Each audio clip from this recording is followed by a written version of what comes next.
Baik, Assalamualaikum warahmatullahi wabarakatuh.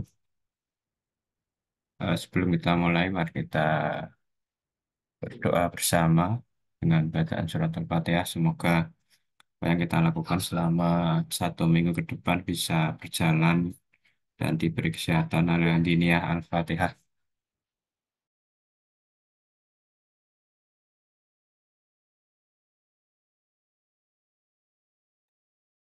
Baik, pada Sabtu ini sebenarnya bukan jadwal saya ya, jadwal Bu Yeni, tapi karena ada pertukaran ya, sebenarnya tadi mau masuk, tapi siangan tidak enak badan juga.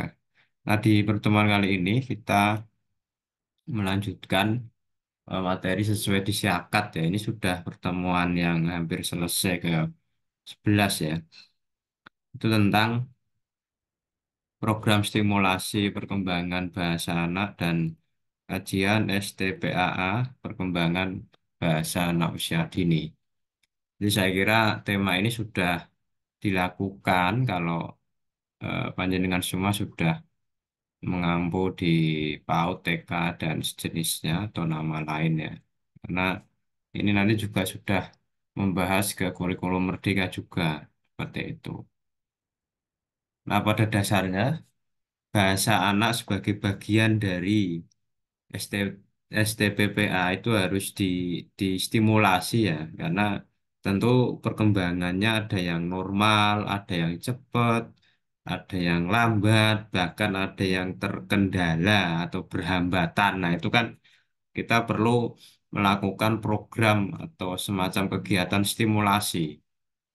Nah, maka konsepnya stimulasi ini sebenarnya semua aktivitas ya atau interaksi yang didesain, dikonsep atau disiapkan dalam rangka merangsang dan memfasilitasi perkembangan kemampuan berbahasa anak. Kemarin tipe-tipe dan usianya sudah kita kaji ya, mulai dari 0 sampai usia pra SD atau preschool seperti itu. Nah, tujuannya untuk apa? Ya layaknya ya anggap saja anak-anak itu layaknya ya bukan kita samakan hewan ya, tetapi dalam konteks perkembangan itu layaknya burung yang latihan berkicau itu perlu kita stimulan kan. Bahkan kalau eh, tetangga saya itu banyak yang ini ya apa ternak burung itu ya saya lihat eh, distimulasi dengan beberapa suara buatan ya, entah itu MP3, YouTube ataupun burung lain lah. Saya kira perlakuan anak treatmentnya sama, tetapi ini bukan burung ya, ini anak. Tentu memiliki kognisi mental, spiritual yang tentu harus kita sesuaikan. Tujuannya ini untuk membantu anak memahami, menggunakan, dan mengembangkan kemampuan berbahasa secara optimal, karena bahasa ini salah satu indikator pembeda anak itu berbeda dengan makhluk lain. Ya, anak itu spesial kan gitu ya, manusia lah, manusia kecil lah ya. Nah, stimulasi ini banyak sekali ya. Bisa kita memulai aktif berbicara dengan anak. Ya, pernah saya sampaikan anak bayi pun ketika belum bisa berinteraksi secara full layaknya orang dewasa atau anak SD, ketika kita biarkan itu kan kadang nangis ya. Maka perlu kita liling kalau bahasa Jawanya ya. Itu salah satu bagian dari stimulasi. Jadi anak itu perlu kita ya bahasa Jawa itu dililing ya. Di apa dililing itu apa bahasa Indonesianya ya? Bukan diemong ya. Ya mengajak berbicara lah ya. Itu nggak ada bahasa Indonesianya. Dililingnya apa ya? Ya dililing ya nggak ada bahasa Indonesianya. Ya berbicara dengan anak ini ya membacakan cerita kalau sudah agak sedikit 2 3 tahun tuh lumayan nyantol lah ya. Bernyanyi ya kita bisa mengajaknya bernyanyi, bermain permainan kata. Ayo coba cari kata-kata di dalam bacaan atau di dalam rumah yang ada huruf O misalnya. Nanti akan mencari songkok misalnya dan seterusnya ya. Berinteraksi dengan anak dalam situasi sehari-hari. Nah, maka perkembangan bahasa ini sangat ditentukan orang yang dekat dengannya. Saya yakin itu ya. Kalau dekat dengan Anda mungkin nurun Anda ya, tapi kalau dekat dengan Mbah, ya gayanya, kosakatanya mungkin kosakatanya Mbah gitu loh. Hal ini penting karena kemampuan berbahasa yang baik pada anak memainkan peran penting dalam proses belajar, berinteraksi, dan pengembangan kognitif pengetahuan mereka, bahkan mental juga ya. tidak hanya kognitif ya. Anak-anak hidup dalam lingkungan bahasa ngapak ya kepriwe, ngapak semua gitu kan. Dalam lingkungan yang bahasa Indonesia ya bahasa ibunya bahasa Indonesia semua. Nah ini konsepnya seperti ini secara umum. Nah kemudian kita perlu sharing mungkin sudah melakukan. Kita perlu membuat namanya program stimulasi perkembangan bahasa anak. Kalau tadi kan stimulasinya ya, sekarang program. Nah, kalau programnya ini kegiatan, serangkaian kegiatan atau sejumlah kegiatan yang dirancang, direncanakan khusus untuk membantu anak-anak mengembangkan kemampuan bahasa mereka. Jadi program stimulasi bahasa atau perkembangan bahasa anak ini yang untuk membantu kegiatan mereka. Intinya itulah. Kemudian beberapa program yang sudah saya kumpulkan ini macam banyak sekali ya. Ada pembacaan bersama. Jadi orang tua, guru ya utamanya di sini PAUD, TK, KB dan seterusnya. Ini membacakan buku cerita kepada anak secara teratur yang tentu dapat Alas. menambah khazanah mereka dalam pemahaman bahasa, kosakata, dan struktur kalimat. Apalagi anak-anak perkembangannya hari ini tuh luar biasa, di luar zaman zaman Anda, zaman saya, zaman Bapak Ibu kita kecil ya. Karena mereka secara informasi bahasanya pun berbeda dengan bahasa zaman kita PAUD ya. Nah, karena mereka mendapat bahasa itu dari multiple media atau multimedia ya. Jadi beragam sumber ya YouTube ya televisi ya game macam-macam ya. Bahkan musik misalnya. Kemudian permainan kata ini juga bisa kita lakukan di rumah atau di sekolah ya di PAUD TK KB. Bernyanyi dan bersenandung ini juga bisa. Nanti ada ritmenya, mana di mana anak kambing saya. Itu kan nanti polanya akan ketemu. Berapa kali kata kambing keluar dari lagu anak kambing saya misalnya itu bisa untuk menstimulasi mereka sebenarnya. Kemudian berbicara dengan anak. Nah, ini tadi ngeliling itu termasuk bagian dari eh, bagian program yang keempat ya, berbicara dengan anak. Artinya meskipun kadang eh, tidak dua arah ya, karena mereka kan belum jelas apa ya antara penutur dengan mitra tuturnya belum seaktif anak-anak yang sudah dewasa atau sudah usia 3, 4, 5, 6 tahun dan seterusnya. Tentu 3 tahun ke bawah masih satu arah mungkin ya. Mungkin hanya memerintah atau kita membuat dia tertawa, dia guyu laka-laka sendiri misalnya, atau minimal tidak menangis lah. Itu bagian dari stimulasi sebenarnya. Kemudian berikutnya juga penting menyediakan lingkungan yang kaya akan bahasa. Nah, ini kita bisa memperkenalkan anak berbagai jenis teks ya, buku, majalah, papan tulis, tentu yang bisa mengakselerasi setidaknya atau membantu mereka dalam mengembangkan keterampilan membaca dan menulis bahkan berbicara ya siapa itu. Nah, kemudian berikutnya penggunaan teknologi, ya banyaknya game, YouTube, story YouTube, bahkan TikTok ini menjadi bagian yang ya positifnya ada, tapi negatifnya juga ada ya. Negatifnya ada, positifnya juga ada. Artinya mereka sering, ini kan kontennya kan tidak bisa kita ini ya, makanya harus bijak ini, tidak bisa kita apa ya, private ya.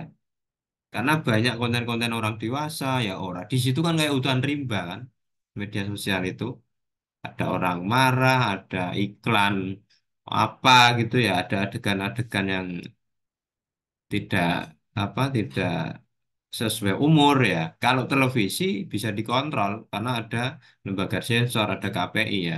D dewasa, BO bimbingan orang tua misalnya. Tapi kalau media sosial kan tidak, karena tidak di bawah pengawasan pemerintah. Mereka kayak hutan rimba gitu loh. Ya ada celeng, ada ular ya, macam-macam ada. Makanya peran kontrol ini ada pada orang tua atau minimal guru ya. Jadi literasi digital ini sangat penting sekali. Kemudian juga bisa bermain peran. Nah, ini juga bisa bermain drama gitu ya.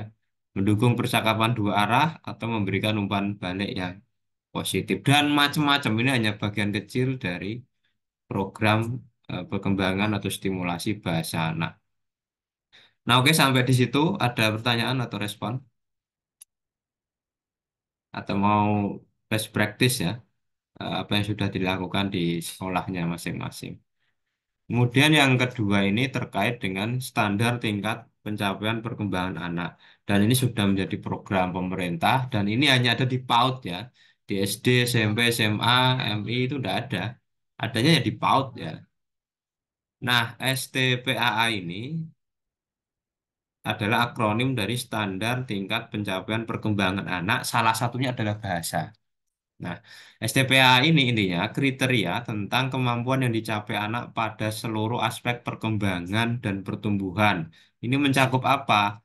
Nilai agama dan moral ya, fisik, motorik, kognitif, bahasa. Nah, bahasa hanya bagian bagian salah satunya ya. Sosial, emosional, dan seni. Nah, tentu ini sudah dilakukan di PAUD-nya masing-masing atau RA-nya. Nah, untuk jenjang PAUD, standar kompetensi lulusannya ini atau SKL-nya ini ya STPA itu sendiri. Jadi istilahnya bukan SKL ya, tetapi standar tingkat pencapaian perkembangan anak. Karena dia sebenarnya PAUD itu kan preschool ya, in English ya, sebelum prasekolah istilahnya gitu loh. Kalau yang sekolah, Dikdasmen, pendidikan dasar dan menengah, dia pakainya standar kompetensi lulusan atau SKL ini. Nah, di dalam STPA ini, PPA ini ada profil peserta didik dari satuan sikap, keterampilan, pengetahuan yang menjadi deskripsi capaian perkembangan peserta didik dari hasil partisipasinya pada akhir PAUD seperti itu. Jadi nanti ada tugas dalam menganalisis STPPA di konteks dalam perkembangan bahasa saja ya tidak perlu yang lain. Kalau sudah punya nanti tinggal diketik sesuai format aja ya nanti ada formatnya seperti itu. Ini STPPA ya. Nah ini definisi menurut Permendikbudristek ya. Karena STPPA ini kan khusus ya. Nah, intinya STPA ini dari standar pendidikan nasional dan dari kurikulum ya ada SKL ya. Dan CP, capaian pembelajaran, ini menjadi media atau alat yang dirancang pemerintah untuk mencapai perkembangan anak yang lebih optimal yang itu merujuk pada STPPA. Acuan utama untuk pembelajaran di sekolah ya CP. Nah, sedangkan STPPA ini di PAUD, ini digunakan di satuan pendidikan sebagai referensi tambahan dan menjadi pertimbangan saat satuan pendidikan merumuskan visi, misi, profil lulusan, dan kurikulum operasional. Jadi, saya yakin kalau panjenengan menjadi kepala TK PAUD besok ya atau sekarang, itu harus menguasai STPPA ini. Karena ini bagian dari, ya kalau di dalam SDM itu struktur kurikulum ya, SKL-nya itu ini gitu loh. Oh ini level sosial emosional, oh ini bahasa apakah sampai apa ya membaca permulaan tok misalnya. Nah, ini karena dalam konteks bahasa ya yang sosial emosional kan dosen lain ya bukan wilayah saya ya. Nanti kita akan sedikit mengurai hal itu. Nah, ini relevansi SDPPA dengan CP Kurikulum Merdeka. Dia ada standar isi. Nanti saya ada Permenristek, Permendikbudristeknya banyak nanti saya kirim ya. Dan STPPA nanti diintegrasikan ke dalam capaian pembelajaran. Kan gitu kira-kira.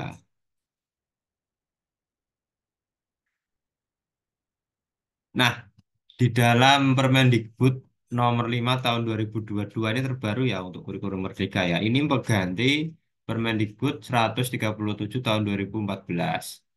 Dan itu menjelaskan STPPA sebagai standar tingkat pencapaian perkembangan anak usia dini yang difokuskan pada 6 aspek ini tadi ya sudah saya baca ya. Ada agama dan moral, Pancasila. Tadi pengganti ya. Tadi kan Pancasila belum masuk karena ini pengganti dari yang tahun 2014. Fisik motorik, kognitif, bahasa, dan sosial emosional. Nah, sedangkan CP itu sendiri, ini pengetahuan, keterampilan, dan sikap. Acuannya masih taksonomi belum ya, kognitif, afektif, psikomotor yang dirangkaikan sebagai satu kesatuan proses yang berkelanjutan sehingga membangun kompetensi yang utuh dari suatu mata pelajaran. CP di PAUD didesain untuk membangun kesenangan belajar dan kesiapan bersekolah. Artinya apa? Sebenarnya kalau melihat rujukan peraturan di Permendikbud ini, PAUD itu tidak dituntut bisa membaca, bisa menulis, bisa berhitung. Karena di sini hanya untuk kesenangan belajar. Ya, ini yang ngomong Permendikbud ya. Dan kesiapan bersekolah, karena tadi saya sebut preschool ya, sebelum sekolah, prasekolah kalau itu sebenarnya. Maka kalau teman-teman intinya bocah-bocah iki yo seneng ngono wae lah, ora usah dipaksa, iso ngono ya. Ya bisa berdoa sebelum makan itu sudah luar biasa sebenarnya. Kan gitu kira-kira ya acuannya. Meskipun nanti ada SKL-nya, ada STPPA-nya, level sosial emosional bagaimana, bahasanya bagaimana, kognitifnya bagaimana. Nah, CP bukan pengganti STPPA. Ini penekanannya karena eh, untuk jenjang PAUD disebut SKL atau standar kompetensi lulusan ya. Artinya jenjang selain PAUD itu kan SDMI dan SMA sampai SMA, MA, SMK kan SKL standar kompetensi lulusan. Khusus di PAUD namanya STPPA, bukan standar kompetensi lulusan. Dalam rangka kurikulum Merdeka PAUD, CP berkedudukan di bawah Standar Nasional Pendidikan. Dengan kata lain, CP setara dengan KIKD dalam konteks kurikulum 2013. Jadi inilah konsep integrasi yang tentu mungkin kalau belum pernah baca regulasinya nanti saya share peraturan-peraturannya yang terbaru ya. Nah ini ada berapa? 6 ya kalau nggak salah. 6 aspek perkembangan tadi ya. Ada agama moral, Pancasila, bahasa, sosial emosional, dan seterusnya. Nah, ini nanti ada ruang lingkup STTPA PAUD ya. Misalnya yang pertama tentang agama moral ya, misalnya. Mengenal dan percaya kepada Tuhan Yang Maha Esa, mengenal ajaran pokok agama, dan menunjukkan sikap menyayangi dirinya sesama bla bla bla. Nah, ini khusus CP apa STTPA pertama. Nah, kita langsung ke bahasa saja ya, karena ini bukan bukan relevansi bahasa. Mana ini? Mampu menyimak, memiliki kesadaran akan pesan teks, alfabet, dan fonemik, memiliki kemampuan dasar yang diperlukan untuk menulis, memahami interaksi sederhana, mampu mengutarakan pertanyaan dan gagasannya, serta mampu menggunakan kemampuan bahasanya untuk bekerja sama. Nah, ini hanya dalam konteks bahasa. Yang terakhir ini kan seni kalau nggak salah tadi ya. Nah, ini nomor 5 ya. Nomor 5 atau berapa ini? Ini khusus bahasa. Nah, nanti teman-teman hanya menganalisis yang STPBA yang konteks bahasa saja, tidak perlu yang sosial, emosional ataupun yang kognitif ya, tidak perlu karena ini mata kuliahnya kan pembelajaran bahasa dan literasi. Nah, ini dasar hukumnya. Kalau yang kita secara umum kan ada Permendikbud tadi ya, nomor 134 tahun 2014 tentang Standar Nasional Pendidikan Anak Usia Dini. Jadi SN PAUD istilahnya ya. Kemudian untuk yang RA itu ada KMA nomor 792 2018 tentang pedoman implementasi kurikulum RA. Ini juga rinci sebenarnya ada STPPA-nya. Kemudian SK Dirjen Pendis nomor 3331 2021 tentang standar tingkat pencapaian perkembangan anak untuk RA ya. Kemudian yang terbaru ini Permendikbud Ristek nomor 7 tahun 2022 tentang SI standar isi pada PAUD Dikdasmen ya. Kemudian KMA 347 2002 tentang pedoman implementasi kurikulum merdeka pada madrasah meskipun rinciannya ini ada di 2018 yang nomor 2 ini nomor 5 itu. Kemudian Permendikbud Ristek nomor 5 tahun 2022 tentang SKL ya pada PAUD Dikdasmen dan yang terakhir buku pedoman PAUD berkualitas. Ini saya kira rujukan-rujukan di dalamnya ada rincian ST BPA seperti itu. Nah, nanti teman-teman tugasnya adalah bagaimana menganalisis ST BPA yang khusus aspek bahasa saja. Tadi yang nomor 6 kalau nggak salah, nomor 5 tadi ya. Nah, nanti silakan buat analisis di TK, PAUD, atau tempat Anda bekerja. Kalau belum punya ya punya temannya enggak apa-apa. Di nomor minimal ada 5 lah ya. Jadi yang pertama nomor 1 misalnya rumusan ST orang ini ya. STPPA-nya apa ya? STPA-nya apa? Kalau tadi misalnya tentang bahasa ya bahasa ya. Kemudian aspeknya bahasa jelas karena ini hanya menganalisis yang bahasa tidak perlu, yang kognitif, sosial emosional tidak perlu ya. Kemudian implementasinya di lapangan bagaimana? Hanya itu sebenarnya. Kali ini kita pengen tahu ya implementasinya di mana. Minimal 5. Ya, rumusannya mungkin tetap sama, tetapi implementasinya ini yang berbeda. Misalnya nanti implementasinya menerapkan pembelajaran alfabet di setiap Jumat pagi misalnya. Atau menerapkan, ini kan ada ya program stimulasinya, setiap tangga itu ada Asmaul Husna, itu kan nama-nama kan. Atau karakter Pancasila misalnya. Nah, nanti teman-teman cukup yang ini ya, nomor ini ya, mampu menyimak, yang rumusan STTPA-nya ya, mampu menyimak, memiliki kesadaran akan pesan teks, alfabet, dan fonemik, memiliki kesadaran kemampuan dasar yang diperoleh untuk menulis, memahami instruksi sederhana, mampu mengutarakan pertanyaan dan gagasannya, serta mampu menggunakan kemampuan bahasanya untuk bekerja sama. Hanya itu. Kalau ini dilihat atau dirinci persatu kan sudah jadi banyak. Misalnya mampu menyimak, misalnya implementasinya siswa menyimak presentasi temannya setiap hari melalui tugas aktivitas sebelum berangkat sekolah, misalnya gitu. Nah, itu satu satu implementasi misalnya. Nanti ditulis di lapangan yang sudah Anda lakukan seperti apa gitu loh. Jadi kita pengen tahu praktik baik di PAUD TK-nya seperti apa. Ya, bukan yang teori ya, tapi kalau kita malah butuh yang realistis di lapangan atau yang di rumah tidak apa-apa. Jadi tidak harus yang di sekolah atau di PAUD TK-nya seperti itu. Saya kira itu sedikit tambahan materi yang bisa saya sampaikan. Ada ini tidak ada presentasi tidak, atau nanti digabung aja yang belum saya kirim untuk apa namanya review artikel. Silakan kalau ada pertanyaan.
Nggak ada. Saya tambahkan sedikit ya di regulasi ini ya. Iya, Jadi Pak. ini yang ini dulu ya. Ini Permendikbud yang tadi. Jadi ada standar kompetensi lulusan pendidikan anak usia dini, ini pasal 4 ini ya. Standar kompetensi lulusan anak usia dini itu ya SKL ini. Standar tingkat pencapaian perkembangan anak usia dini tadi. STPPA istilahnya kan itu ya. Nah ini memuat profil peserta didik sebagai kesatuan sikap keterampilan tadi sudah ya. Nah untuk acuannya kan ada 6 ini ya. Agama moral, Pancasila, fisik motorik, kognitif, bahasa, dan aspek emosional. Nah, aspek yang pertama tadi, tiga rumusan tadi ya, percaya pada Tuhan ini berarti kan masuk yang agama moral misalnya. Kemudian identitas diri, kebiasaan, keluarga, sekolah, emosi, dan apa tadi. Nah, ini yang bahasa ya tadi. Jadi ada dasarnya gitu ya tadi ya materinya ya tidak asal tapi dari Permendikbud. Menyimak, memiliki kesadaran akan pesan teks, alfabet dan fonemik, kemampuan dasar untuk menulis, instruksi sederhana, mengutarakan pertanyaan dan gagasan dan seterusnya. Oke, ini sudah SD ini. Sekarang yang eh, ruang lingkupnya. Jadi ini yang di Permendikbud Desa nomor 7 2022 ya, ruang lingkup materi PAUD. Misalnya ini ya, mengenal percaya pada Tuhan. Ini kan tadi. Nah, ini ada rinciannya sebenarnya. Mengenali identitas diri. Kemudian apa lagi? Emosi, kebiasaan, imajinasi, alasan yang nah ini yang bahasa. Nah, ini sudah jelas ya ada di sini. Halaman 4 ya, poin 7. Menyimak memiliki kesadaran akan pesan teks. Nah, rinciannya ini mendapatkan informasi dilakukan melalui percakapan, interaksi, kolaborasi, beragam media, eksplorasi fakta objek secara langsung di bawah bimbingan orang dewasa. Berarti ini harus terstruktur melalui guru gitu kan. Tidak bisa sendiri karena ini formal. Cara berkomunikasi yang mempengaruhi keterampilan untuk menghasilkan gaya bersama yang menyampaikan ide, informasi, atau maksud yang diinginkan. Misalnya dengan bercakap-cakap, diskusi itu bisa. Hubungan antara pesan visual yang tertuang dalam berbagai media dengan simbol alfabetis, suara, rangkaian kata, makna dari suatu kata. Penggunaan ragam dan cara alat tulis sebagai media untuk mengekspresikan pikiran. Suruh gambar, itu kan senang sekali. Minat, kegemaran, gairah, dan bacaan yang ditumbuhkan melalui dukungan lingkungan yang kaya literasi, positif, dan bermakna. Jadi sudah muncul literasi di sini. Ya, sesuai mata kuliah kita gitu loh ya. Oke, ini kira-kira apa cakupannya. Mungkin rinciannya ada nanti dibaca-baca lagi ya. Nah, ini kan sudah SDMI SMA ke atas. Jadi PAUD hanya tadi ya. Hanya ini Pak tadi halaman 4. Yang poin bahasa. Ya, saya kira itu yang bisa saya sampaikan. Ada pertanyaan?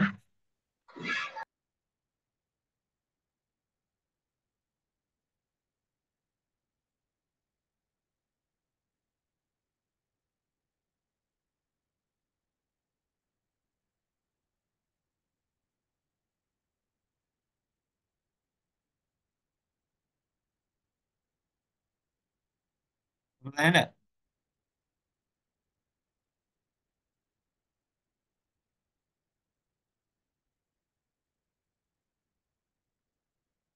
Yang tidak ada siapa ini?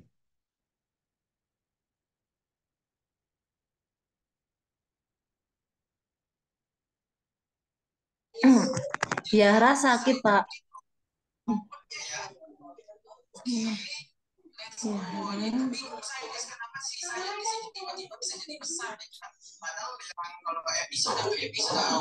Risa masih di tempat resepsi. Aisyah ada.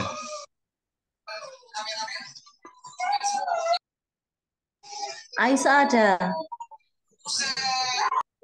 Ada.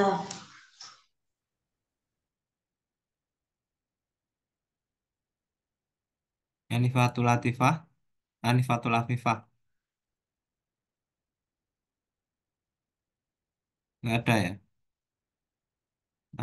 Asmaul Muslimah.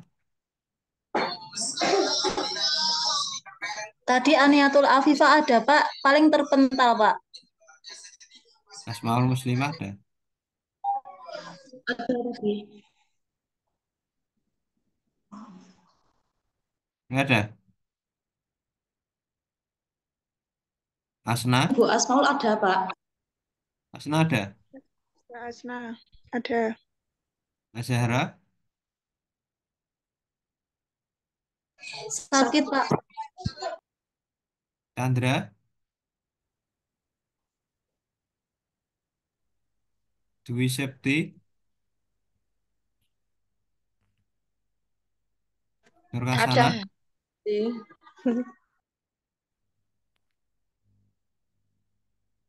Rahman, Rahma Aulia, Tulasih, Ada, Pak. Tulasih, Umi, Sumaria. Oke, saya kira itu pertemuan ke-12 sebenarnya ya di minggu ini. Nanti yang untuk bagian mereview artikel yang belum saya kirim ya, karena eh, tetap menjadi tagihan untuk perkuliahan. Nanti kalau belum dipresentasikan, tetap dipresentasikan barengan saat tatap muka. Mungkin semoga masih ada waktu. Saya kira itu pertemuan pada pagi hari ini. Semoga bermanfaat. Kalau tidak ada diskusi, pertanyaan, ataupun yang lain, mari kita akhiri dengan baca hamdalah bersama-sama. Alhamdulillahirabbil alamin. Dan kurang lebihnya mohon maaf. Saya akhiri. Wallahualam. Assalamualaikum warahmatullahi wabarakatuh. Waalaikumsalam. Waalaikumsalam Warahmatullahi wabarakatuh. Materinya saya kirim di grup ya untuk di tugasnya tadi ya. warahmatullahi wabarakatuh.